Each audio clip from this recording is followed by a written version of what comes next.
Good evening.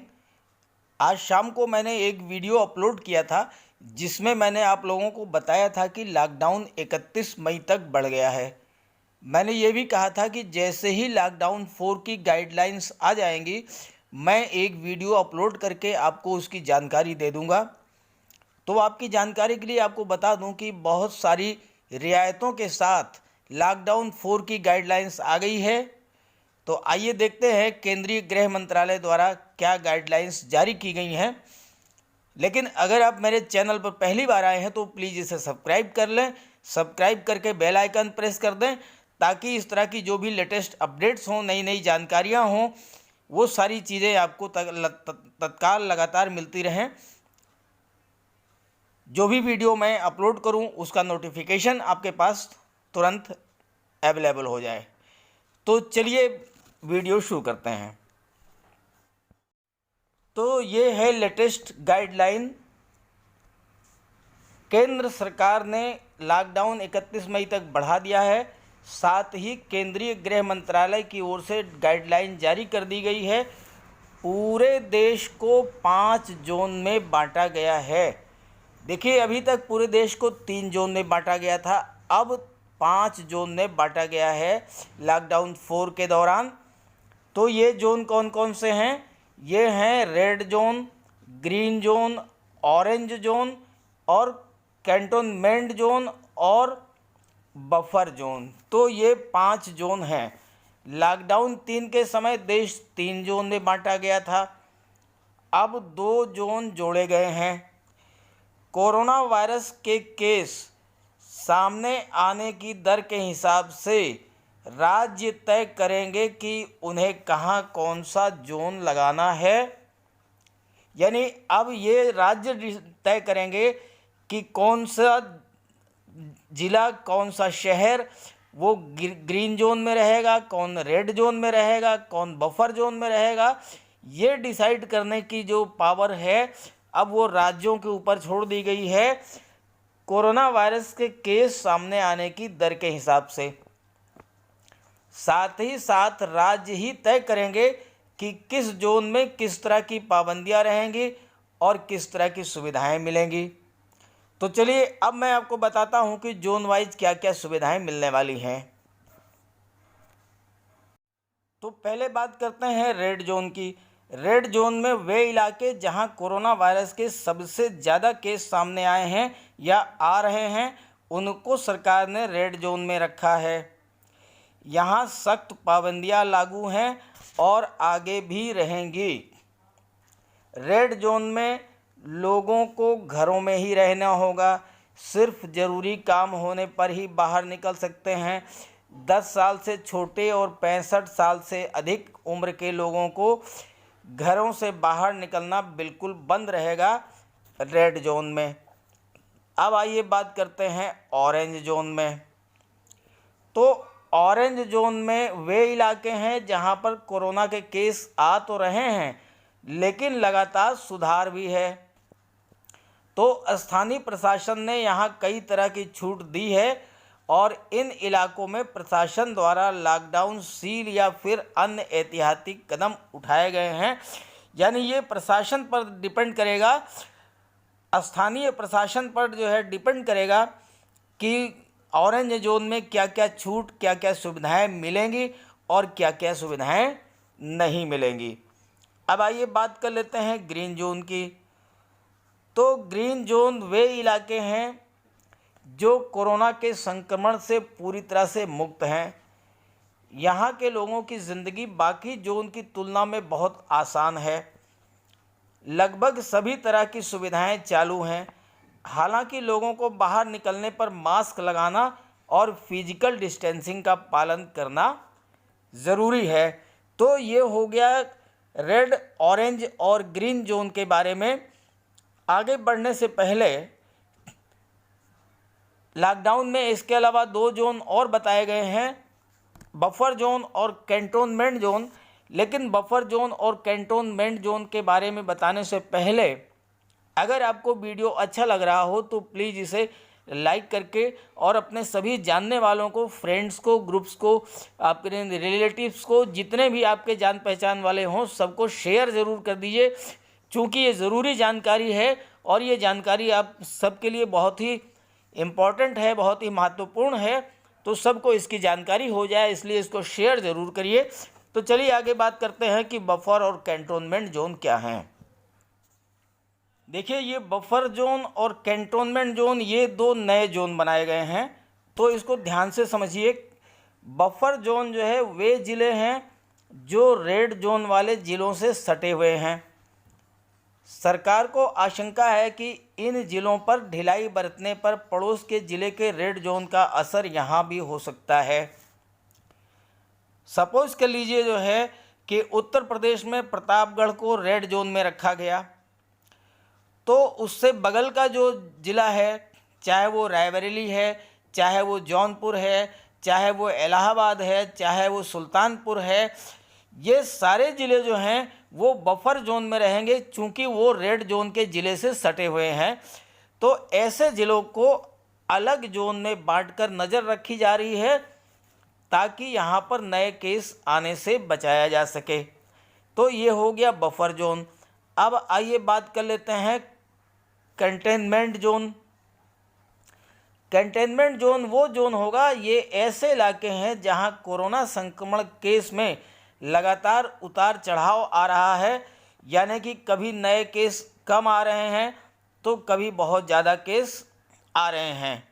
तो ये थे आपको 5 जोन के बारे में जानकारी दी गई, और अब मैं आपको बताऊंगा कि नई गाइडलाइंस में जो है क्या क्या छूट दी गई है, क्या क्या सुविधाएं दी गई हैं, पूरा विस्तार से।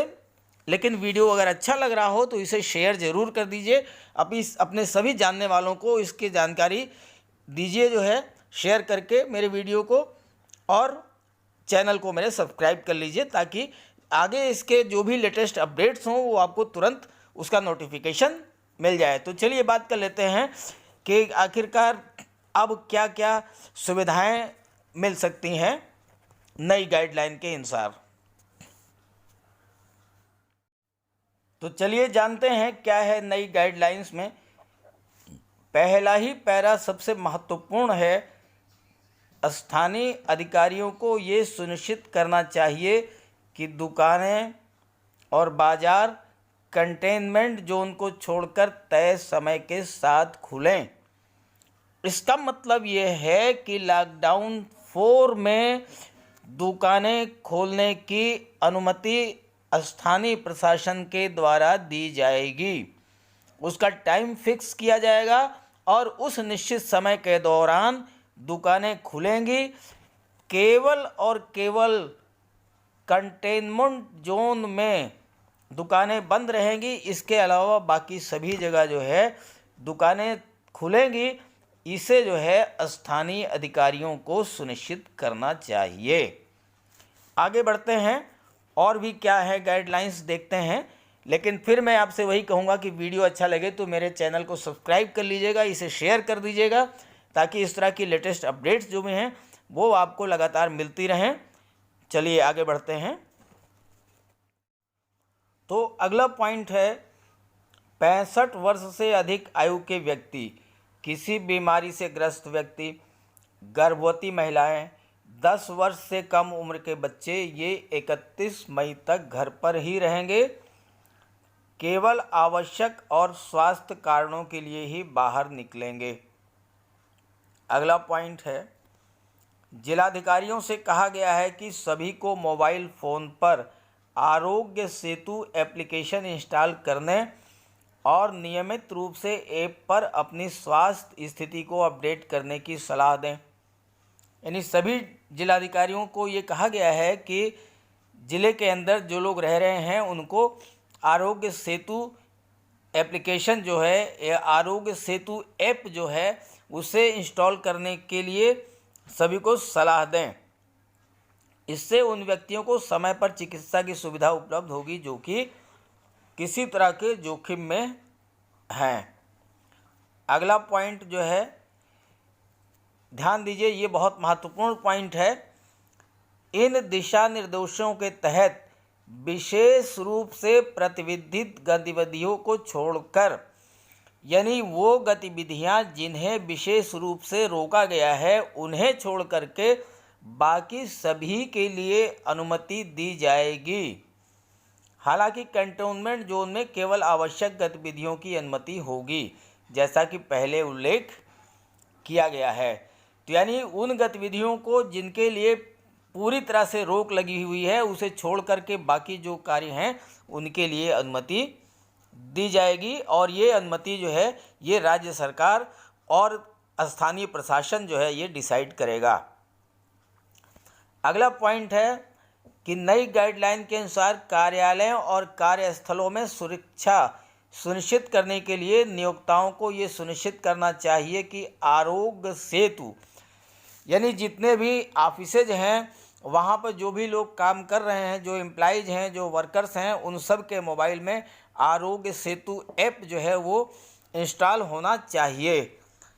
तो ये थी गाइडलाइंस। अब मैं आपको बताता हूँ कि खेल स्टेडियम और बसों के बारे में क्या क्या निर्देश दिए गए हैं। ध्यान दीजिएगा, खेल परिसर और स्टेडियम खोलने की अनुमति दी जाएगी, लेकिन दर्शकों को अनुमति नहीं होगी। 31 मई तक विस्तारित लॉकडाउन के दौरान सभी गैर जरूरी गतिविधियों के लिए शाम 7 से सुबह 7 के बीच कर्फ्यू जारी रहेगा। यानी इसका मतलब है कि सुबह 7 बजे से शाम 7 बजे तक कोई कर्फ्यू नहीं रहेगा। शाम 7 बजे से सुबह 7 बजे तक के लिए कर्फ्यू जारी रहेगा सभी गैर जरूरी गतिविधियों के लिए। अब आइए बसों की बात कर लेते हैं। तो अंतर्राज्यीय आवागमन के लिए यात्री वाहनों बसों को लॉकडाउन 4 के दौरान शामिल राज्यों की आपसी सहमति से अनुमति लेनी होगी। यानी अगर बसें जो है एक स्टेट से दूसरे स्टेट में जाएंगी तो उसके लिए दोनों राज्यों की सहमति होनी आवश्यक है, लेकिन अपने राज्य के भीतर बसें चलाने के लिए किसी तरह की कोई दिक्कत नहीं होगी। ये राज्यों के ऊपर डिपेंड करेगा कि वो अपने राज्य के भीतर बसों को कैसे और किस तरह से चलाते हैं। तो इसका मतलब ये बात स्पष्ट हो गई कि यात्री वाहन और बसें जो हैं वो चलेंगी लॉकडाउन के दौरान 31 मई के बीच। वाहन चलेंगे, यात्री वाहन चलेंगे, बसें चलेंगी, हाँ शर्तों के साथ चलेंगी। और दूसरी बात यह है कि अपने राज्य के भीतर चलेंगी, राज्य के बाहर अगर है तो उसके लिए अनुमति लेनी होगी। अगला पॉइंट है कि राज्यों और केंद्र शासित प्रदेशों को कोविड-19 की स्थिति के अनुसार रेड, ग्रीन और ऑरेंज जोन के निर्धारण के अधिकार दिए। ये तो पहले ही बता दिया था कि राज्यों को ही ये अधिकार दिया गया है कि वो खुद रेड, ग्रीन और ऑरेंज जोन का निर्धारण करेंगे। अब मैं आपको बताऊंगा कि ये तो हो गया कि किस चीज़ की अनुमति है, और अब मैं आपको बताऊंगा कि ऐसी क्या क्या गतिविधियां हैं जिसकी अनुमति नहीं होगी। देखिए, 31 मई तक लॉकडाउन के दौरान सभी सामाजिक, राजनैतिक, धार्मिक कार्य और पूजा स्थल ये बंद रहेंगे। अगला है, गृह मंत्रालय के अनुसार सभी सिनेमा हॉल, शॉपिंग मॉल, व्यायामशाला यानी जिम, स्विमिंग पूल, मनोरंजन पार्क, थिएटर, बार और ऑडिटोरियम, असेंबली हॉल और इस तरह के स्थान 31 तक मई पूरे देश में बंद रहेंगे। यानी कि वो स्थान जहाँ पर कि ज़्यादा संख्या में लोग इकट्ठा होंगे वो स्थान जो है 31 मई तक पूरे देश में बंद रहेंगे। इसके बाद अगला है, घरेलू एयर एम्बुलेंस को छोड़कर यात्रियों के लिए सभी घरेलू अंतर्राष्ट्रीय हवाई यात्रा पर 31 मई तक प्रतिबंध रहेगा। गृह मंत्रालय ने भारत सरकार के मंत्रालयों, विभागों, राज्य सरकारों, केंद्र शासित प्रदेशों और राज्य केंद्र शासित प्रदेशों के अंतर्गत प्रशासन के लिए उपायों पर दिशा निर्देश जारी किए हैं। लॉकडाउन 31 मई तक प्रभावी रहेगा। तो ये थी लेटेस्ट अपडेट। आवश्यक जानकारी, इम्पोर्टेंट इन्फॉर्मेशन जो कि आप तक पहुंचानी थी, इसमें मैंने आपको बताया है कि 31 मई तक लॉकडाउन के दौरान किन किन गतिविधियों की अनुमति रहेगी और किन किन गतिविधियों की अनुमति नहीं रहेगी। तो वीडियो अच्छा लगे तो लाइक करके और इसे सभी को शेयर कर दीजिएगा, अपने जानने वालों को सभी को, ताकि सभी को इसकी जानकारी हो जाए। और मेरे चैनल को सब्सक्राइब कर लीजिएगा। साथ ही साथ मैंने कोशिश किया है कि हर पॉइंट को इस वीडियो में कवर कर लूं, फिर भी अगर कोई पॉइंट रह जाता है या किसी चीज़ पे आपको जानकारी और चाहिए डिटेल में, तो आप कमेंट करके पूछ लीजिए, मैं आपको अलग से उसके बारे में जानकारी दे दूंगा या उसके लिए भी अलग से एक वीडियो अपलोड कर दूंगा। Okay, thank you.